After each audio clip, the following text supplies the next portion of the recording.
წმინდა მამები წამიკითხავს ეს ძალიან ხშირად ამაზე ბევრს საუბრობენ სიკეთის კეთებაზე, რომ თუო, ესე იგი, შენო პირდაპირ წერენ, თუ სიკეთის კეთება გადაწყვიტეო, ჯვარცმისთვის მოემზადეო.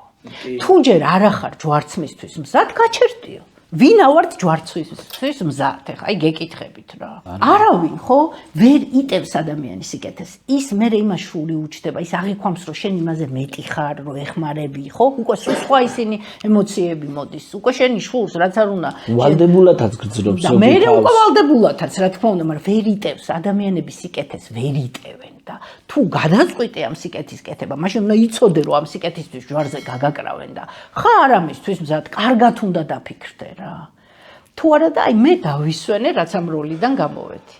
აღარავის თუ არ მთხოვენ ისიც თუ მთხოვენ ძალიან კარგად ვფიქრობ, ეხა ეს მე უნდა გავაკეთო, რატო უნდა გავაკეთო და აი ძალიან კარგად რომ მოვიფიქრებ ხოლმე, მე შეიძლება ისა, იმიტომ რომ ვიცი უკვე რა მოყვა ამას. ჩემ ტყავზე ეს ყველაფერი გავიარე იმპერიის როლმა, მე რა დღეში ჩამაგდო.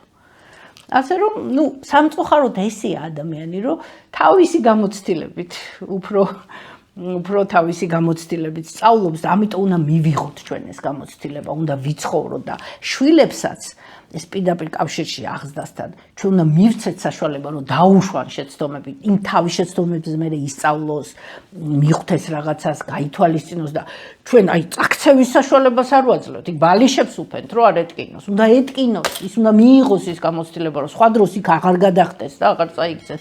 და არ ვაძლევთ, განსაკუთრებით დედები და აი მამები ძალიან ეხმარებიან ამაში რომ გადაჭრას დედასთან ის ჭიპლარი და გაბედოს და შეეშალოს, მივიდეს მისი ცხოვრება რა ისე ვერ ისწავლის ნამდვილად ვერაფერს.